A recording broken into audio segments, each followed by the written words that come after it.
상대를 설득하려면 어떻게 해야 할까요? 상대를 설득하는 많은 방법들이 있습니다만 오늘은 협상의 원리를 이용해서 상대를 설득하는 방법 말씀드리겠습니다. 안녕하십니까? 생각하는 즐거움 지채널 ABC 소장 임초롱입니다. 오늘 제가 협상의 원리를 이용해서 상대를 설득하는 이야기를 알려드리려고 하는데 이건 굉장히 많은 상황에서 쓰일 거예요. 다른 사람에게 용기를 북돋아주기 위해서 혹은 떠나가는 연인을 잡기 위해서 아니면 여러분들이 누군가의 상사라면 부하 직원들의 마음을 다잡기 위해서 여러 가지 상황에서 쓰이겠죠. 가족들에게.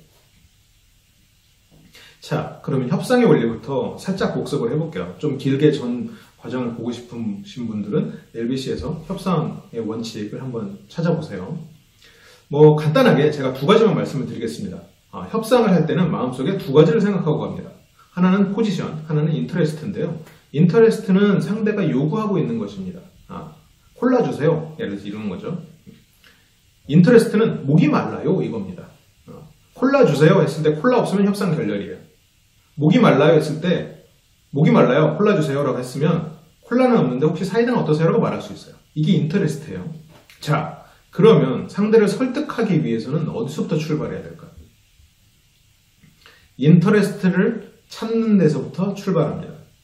어떤 인터레스트를 갖고 있는가를 찾아야 되는데, 자, 보통 사람들의 마음속에는 어떤 인터레스트가 있는지 그 기본적인 인터레스트부터 출발을 하면 사람들의 설득이 굉장히 쉬워져요.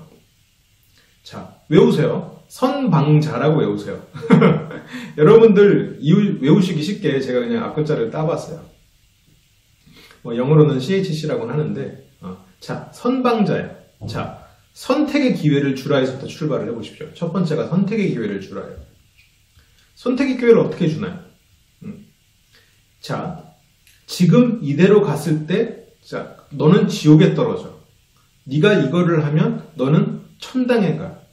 그러면 너는 어떤 걸 선택하려고 할 거야? 이게 가장 쉽게 풀어낸 부분입니다. 선택권. 즉, 상대한테 가야 할 방향을 제시하는데 그걸 그냥 제시하는 게 아니라 선택을 주라는 거예요.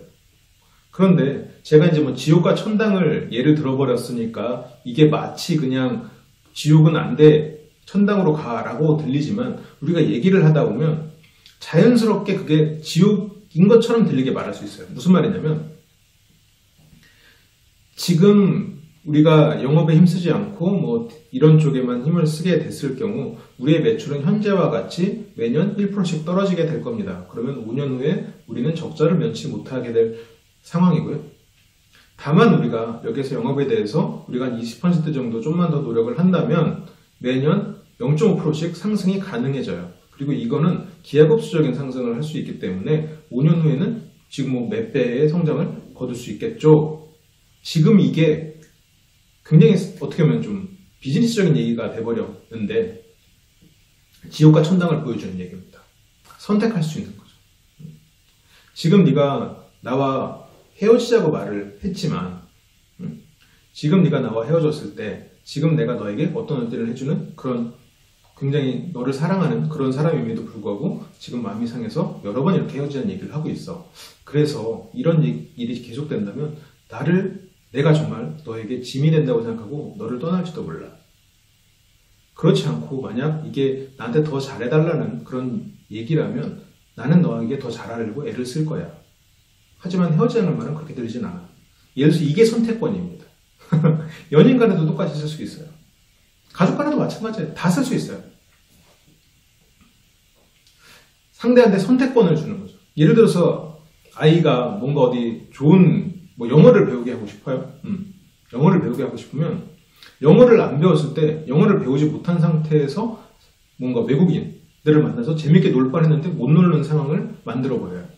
그리고 그렇게 돼. 그리고 항상 너는 그런 새로운 것을 접하지 못하게 될 수도 있어. 새로운 걸 접하기 위해서는 번거롭게 통역가를 데리고 다녀야지. 하지만 네가 영어를 배워서 만약 혼자서 영어를 쓸 수 있게 된다면 해외 도서관도 이렇게 마음대로 다닐 수 있고 외국 여성, 네가 정말 좋아하는 누구를 닮은 그런 사람과도 자유롭게 얘기할 수 있겠지. 단둘이서 말이야. 이래서 이렇게 딱 보여주는 거야. 선택권을 보여준다는 거. 이걸 사람들은 마음속에서 이대로 가고 싶다라는 생각도 있지만 잘 되고 싶다라는 생각이 있어요. 그리고 시키는 걸 하기 싫어하는 그 생각이 있습니다. 이게 기본적인 인터레스트예요. 그래서 시키지는 것보다 선택권을 주되 그리고 잘 되는 것과 못 되는 것의 선택권을 확실하게 명확하게 드러나 주는 겁니다. 이거는 당근과 채찍과도 같아요. 공포심을 심어준과 동시에 당근을 주는 단계예요. 선택권을 주는 단계. 자, 그럼 두 번째는 뭐예요? 방이라고 했어요. 선방자라고 했어요. 선방자. 방법을 알려주는 겁니다. 이 방법을 얘기해주지 않고 그냥 막 얘기하잖아요. 얘기도 정리가 안 될 뿐더러 듣고 나서 머리에 남지도 않아요. 그래서 뭐 어쩌라는 거야? 멋있어 보일 수는 있어요. 선택권만 주는 것으로. 근데 방법을 줘야겠죠. 이 방법을 얘기할 때는 뭐 아까 뭐 영업 쪽에 얘기해서는 뭐 어떤 파트에 대해서는 이제 영업을 시작합시다. 혹은 뭐 연인한테는 헤어지자고 말하고 싶을 때 나한테 뭐 어떤 것을 얘기해. 나한테 그런 마음이 들 땐 뭔가 나한테 전화를 걸어. 그리고 그런 마음이 들 땐 뭔가 내가 너에게 좀 어떤 것을 잘못을 했을 테니까 그런 걸 얘기해줘. 뭐 그렇게 얘기하면 되겠죠. 영어 같은 경우에도 어때? 자, 너한테는 이런 두 가지 미래가 있어. 만약 네가 이렇게 영어를 통해서 뭐 이렇게 사람들과 얘기하고 더 넓은 세상에 편하게 만나고 싶다면 굉장히 쉬운 것부터 시작하면 돼. 일단 중학교 영어부터 영어 단어책, 중학교 교과서부터 한 단어 한 단어 외우면 돼. 어차피 나도 영어 다시 하고 싶으니까 같이 하면 되는 거야. 방법론을 제시하는 거야. 어떻게 하면 돼? 여기서 이제 방법론은 가능하면 이제 너무 먼 목표를 그대로 가는 것을 보여주지 않는 게 좋아요. 그러니까 너무 이루기 힘든 방법론, 추상적인 방법론 이런 건 좋지 않아요. 가능하면 구체적으로 그리고 너무 길지 않는 것. 아까 이제 선택하라는 것도 그렇고 이것도 그렇고 그래서 가능하면 구체적이고 할 수 있는 것, 당장 할 수 있는 것으로 제시해 주는 게 좋아요. 상대를 설득할 때 그렇죠. 그리고 마지막으로 자아입니다. 자.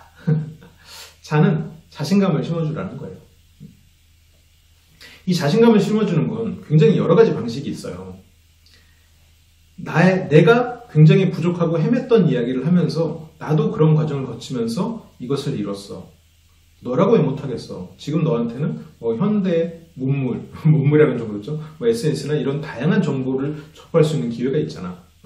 훨씬 더 나보다 쉽게 할 수 있어. 이런 것에 익숙하잖아. 내가 이렇게 했었어. 그리고 너는 여기서는 이제 그런 게 좋아요. 아무래도 좀 스토리텔링이 좀 들어가주면 좋은데 내가 설득하려는 상대가 나한테 굉장히 감동을 줬던 일, 그래서 그 사람의 가치가 빛났던 일을 얘기하면서 너는 그만큼 가치가 있는 사람이잖아. 그래서 할 수 있어. 라는 식으로 얘기를 해주면 아마 그 사람의 마음을 움직일 수 있을 겁니다. 자, 정리를 해볼게요. 뭐였죠? 선방자예요. 이 정도 기억해 두시면 이제 여러분들이 무언가를 할 때 도움이 되실 거예요. 그래서 짧은 스피치나 아니면 빠르게 상대를 선택할 때 왼쪽에 이제 선방자라고 써놓고 상대한테 무슨 선택권을 줄 거냐, 두 번째로 무슨 방법론을 제시할 거냐, 세 번째로 무슨 자신감, 어떻게 자신감을 심어줄 거냐. 물론 이렇게 내용을 채워놓고 이걸 다시 3단 구조로 만들고 말하기 유형에 따라서 여러 가지 기법을 써야겠죠. 그거는 말하기 유형 수업을 참고해보세요. 여기서는 기본적으로 여러분들이 총알을 모으는 과정이라고 생각하셔도 좋습니다. 일단 기본적으로 자, 상대한테 선택권을 주세요. 이 선택권은 가능하면 눈에 띄게 너무 말도 안 되는 것 말고 말이 되는 것 선 안에서 극단적인 대비가 좋습니다. 두 번째, 방법론을 제시하는 것. 방법론은 구체적이고 지금 당장 할 수 있는 게 좋습니다. 마지막으로 자신감을 할 때는 상대가 믿을 수 있게 말을 해야 되는데 그러기 위해서는 우리가 경험한 것을 가지고 이야기하는 게 좋습니다. 이걸 가지고 이야기를 풀어서 상대를 설득하면 상대가 마음이 흔들릴 수밖에 없습니다. 이걸 기억해 두세요. 상대를 설득하는 방법입니다. 이건 기본적으로 협상에서도 그대로 쓰입니다. 상대를 설득할 때도 그대로 쓰이고요. 여러분들이 어디선가 스피치를 할 때도 그대로 쓰입니다. 여러분들이 리더가 되고 싶다면, 아니면 연인 관계에서도 내가 끌려가지 않고 싶다면, 한 가정에서 가족들과 원활하게 지내고 싶다면 이런 방법들 적용해 보세요. 여러분들이 원하시면 나중에 이거에 따른 다양한 예시들을 한번 더 준비를 해보겠습니다. 여러분들에게 좀 도움이 되셨길 바라고, LBC에서는 이처럼 여러분들 삶에 도움이 되는 다양한 콘텐츠 만들고 있어요. 오늘처럼 뭐 여러분들이 남을 설득하는 것, 뭐 협상을 하는 것, 뭐 영업을 하는 것, 아니면 뭐 마음을 다스리는 방법, 다양한 이야기를 여러분에 들려드리고 있습니다. 오늘 내용도 좀 도움이 되셨길 바라고요. 그리고 LBC에서 제공해드리는 다양한 콘텐츠, 예를 들어서 오프라인 강좌라던가 아니면 다른 수업들 관심 있으시면 LBC 방송국으로 네이버 카페 검색하시 보셔도 되고요. 유튜브에도 여기 커뮤니티에 제가 계속해서 공지를 올려드리고 있습니다.